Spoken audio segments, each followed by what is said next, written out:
అప్పుల బాధలు వెంటాడుతున్నాయా? అయితే 6 జేవిఆర్ వారి జాతిరత్నాలు ధరించండి. హలో అండి, అందరికీ నమస్కారం. నేను మీ కట్ట కార్తీక్. ఈరోజు ఆంధ్రజ్యోతి పేపర్ ఏపీ ఎడిషన్లో ఒక వార్త, రాజకీయంగా చాలా ఆసక్తికరమైన వార్త. బరిలోకి వైఎస్ భారతి పేరుతో ఆ వార్త వచ్చింది. ఆ వార్త యొక్క ఉద్దేశం ఏంటి అంటే, వైసీపీలో జగన్మోహన్ రెడ్డి గారు కాకుండా మరొక పవర్ సెంటర్గా వైఎస్ భారతి గారు పనిచేస్తున్నారు. పార్టీ పగ్గాలు భారతి గారు చిన్నగా తన చేతిలో తీసుకుంటున్నారు. పార్టీ నాయకులకి ఫోన్ చేస్తున్నారు, దిశానిర్దేశం చేస్తున్నారు, ఎవరు ఏ పని చేస్తున్నారు, ఎవరికే బాధ్యతలు ఉన్నాయి మొత్తం కూడా ఆరా తీస్తున్నారు. పార్టీకి సంబంధించిన వ్యవహారాలన్నీ కూడా ఆమె చెక్కబెట్టేటువంటి పని చేస్తున్నారు అనేటువంటి విషయాన్ని రాసుకొచ్చారు. దీంట్లో కొంత నిజము ఉంది, కొంత కల్పితం కూడా ఉంది అనేటువంటిది నా ఉద్దేశం. నిజమేంటి, కల్పితం ఏంటి మాట్లాడుకునేటువంటి ప్రయత్నం చేద్దాం. ముందుగా వీడియోని లైక్ చేయండి. వైఎస్ భారతి గారు రాజకీయాల్లో చురుకుగా పాల్గొనబోతున్నారా, క్రియాశీల రాజకీయాల్లోకి రాబోతున్నారా అనే దాని మీద మీ అభిప్రాయాన్ని కామెంట్ రూపంలో తెలియజేయండి. సరే, విషయంలోకి వెళ్ళినప్పుడు వైఎస్ భారతి గారు జగన్మోహన్ రెడ్డి గారి సతీమణి. జగన్మోహన్ రెడ్డి గారికి సంబంధించినటువంటి వ్యాపారాలు మొత్తం కూడా ఆవిడే చెక్కబెడతా ఉంటారు. ఇప్పుడు సాక్షి మీడియా మేనేజ్మెంట్ మొత్తం ఆవిడే. భారతీ సిమెంట్స్ కావచ్చు, సండూర్ పవర్స్ కావచ్చు, సరస్వతి పవర్స్ కావచ్చు, ఇవన్నీ కూడా జగన్మోహన్ రెడ్డి గారు బ్యాక్ ఎండ్లో ఉంటారు. భారతి గారు ఫ్రంట్ ఎండ్లో బిజినెస్ మొత్తం కూడా నడుపుతూ ఉంటారు. జగన్మోహన్ రెడ్డి గారికి సంబంధించిన ప్రతి బిజినెస్లో కూడా భారతి గారే డైరెక్టర్గా ఉంటారు.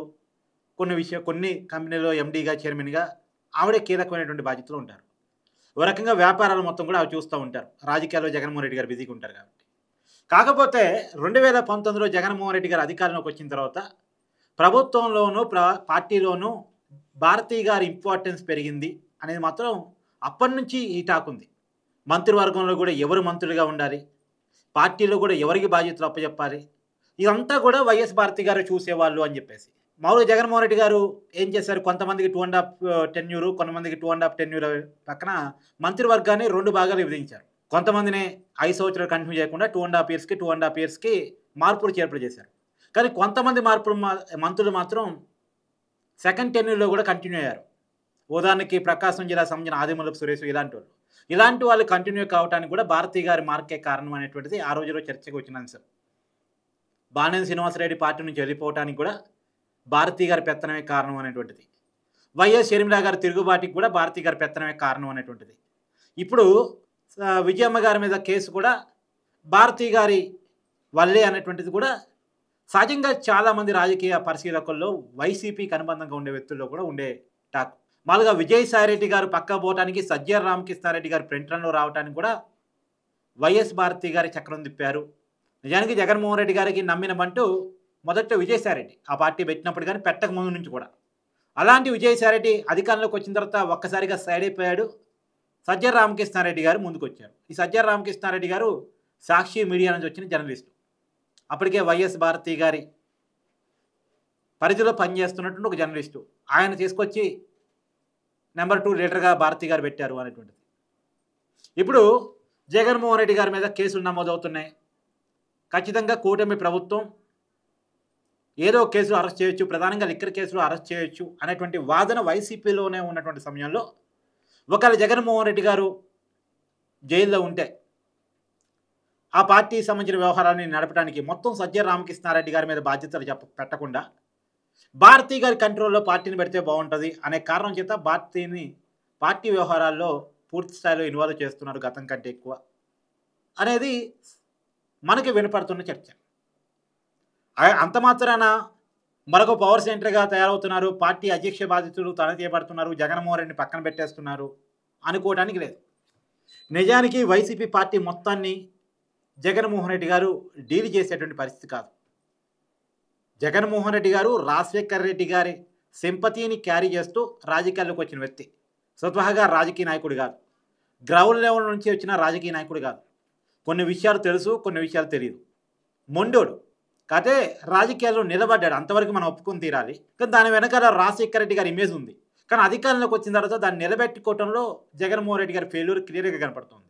2019లో 151 సీటుతో జగన్మోహన్ రెడ్డి గారు అధికారాన్ని చేపట్టినప్పుడు అప్పుడున్నటువంటి రాజకీయ పరిశీలన ఏంటి అంటే, ఒక 20 సంవత్సరాలన్నా జగన్మోహన్ రెడ్డి ముఖ్యమంత్రిగా కంటిన్యూ అవుతాడు ఎందుకంటే యంగ్ బ్లడ్, చాలా హ్యూజ్ ఫ్యాను, ఓట్ బ్యాంకు, 150 సీట్లు కళ్ళ ముందు కనపడుతున్నాయి. 3 దశాబ్దాల చరిత్ర ఉన్న టీడీపీ పార్టీ 23 సీట్లకే పరిమితమైనటువంటి పరిస్థితి. సో అమితాభిమానంతో జగన్మోహన్ రెడ్డికి ఆ సీట్ ఇచ్చిన తర్వాత, అప్పుడున్న మెజార్టీలు చూసిన తర్వాత జగన్మోహన్ రెడ్డి గారు ఇప్పుడిప్పుడే అధికారం నుంచి దిగిపోడు అని అందరూ అనుకున్న పరిస్థితి. ఆ పరిస్థితి నుంచి సీఎంగా కొంత ఫెయిల్ అయ్యి మొన్న ఎన్నికల్లో ఘోర పరాజయానికి లోనే 11 సీట్లకే పార్టీ పరిమితమైన తర్వాత ఆ పార్టీని మళ్ళీ గాలిలో పెట్టాలంటే కొంత భారతీయ గారు కూడా ఇన్వాల్వ్మెంట్ అవసరం అనేటువంటిది కొంత కనపడుతుంది. అందుకనే ఆమె ఇన్వాల్వ్ అవుతున్నట్టున్నారు. రేపు జగన్మోహన్ రెడ్డి గారు జైలుకి వెళ్ళినా పార్టీని నడిపించాలి అంటే పూర్తిగా ఫైనాన్షియల్ జగన్మోహన్ రెడ్డి గారి కుటుంబమే ఆ పార్టీకి. ఆ పార్టీ మొత్తం జగన్మోహన్ రెడ్డి గారి ఫేస్ వాల్యూ మీద జగన్మోహన్ రెడ్డి గారిని సీఎం చేయడం కోసం వచ్చిన పార్టీ అది. జగన్మోహన్ రెడ్డి గారు ఆయన కుటుంబం కోసం తప్ప ఆ పార్టీ వేరే వ్యక్తుల కోసం పెట్టబడిన పార్టీ కాదు అది. కాబట్టి వేరే వాళ్ళ చేతుల్లో ఆ పార్టీ పగ్గాలు పెట్టడానికి కానీ, ఆ పార్టీ నిర్ణయాలు పెట్టడానికి కానీ వాళ్ళు సిద్ధంగా ఉండరు. కాబట్టే భారతీయ గారిని కొంత యాక్టివ్ చేస్తున్నట్టున్నారు.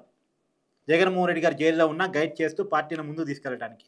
ఒకప్పుడు ఏంటంటే జగన్మోహన్ రెడ్డి గారికి జైలుకి వెళ్ళినప్పుడు షర్మిల గారు, విజయమ్మ గారు అప్పుడే రాజకీయాలకు కొత్తగా వస్తున్న టైంలో వాళ్ళంతా కుటుంబం అంతా అండగా ఉంది. అందరూ ఒక్కొక్క పని కేటాయించుకున్నారు. అదంతా ఆ టైంలో బాగానే నడిచిపోయింది. కానీ ఇప్పుడున్న పరిస్థితి వేరు, ఆనాడు ఉన్న పరిస్థితి వేరు. ఆ రోజు జగన్మోహన్ రెడ్డి గారికి ఉన్న ఇమేజ్ వేరు, ఈరోజు జగన్మోహన్ రెడ్డి గారికి ఉన్న ఇమేజ్ వేరు. ఆ రోజున్న అనుకూల పరిస్థితి వేరు, ఈ రోజున్న ప్రతికూల పరిస్థితి వేరు. కాబట్టి ఈ ప్రతికూల పరిస్థితుల్లో వేరే వాళ్ళ చేతుల్లో నిర్ణయాలు పెట్టడం కంటే, వేరే వాళ్ళ చేతుల్లో పార్టీని పెట్టడం కంటే, వేరే వాళ్ళని నమ్మటం కంటే తన ఇంట్లోనే మరొక వ్యక్తికి రాజకీయాలు అలవాటు చేయడం అనేటువంటి ఉద్దేశంతో వైఎస్ భారతి గారికి కొంత రాజకీయాలు అలవాటు చేస్తున్నట్టు ఉన్నారు. గతంలో ఆమె రాజకీయాల్లోకి వచ్చిన వ్యక్తి కాదు, కనీసం ప్రచారం చేసిన వ్యక్తి కూడా కాదు. కానీ 2019 ఎన్నికల ముందు నుంచి వైఎస్ భారతి గారు కొంత పులివెందుల ఎన్నికల ప్రచారంలో మాత్రం పాల్గొంటున్నారు. అంతవరకు ఆమె పరిమితం అవుతున్నారు. ఇక రాబోయే కాలంలో పార్టీ మీద ఆమె గ్రిప్పు పెరగబోతోంది. పార్టీ మీద ఆమె ప్రభావం పడబోతోంది.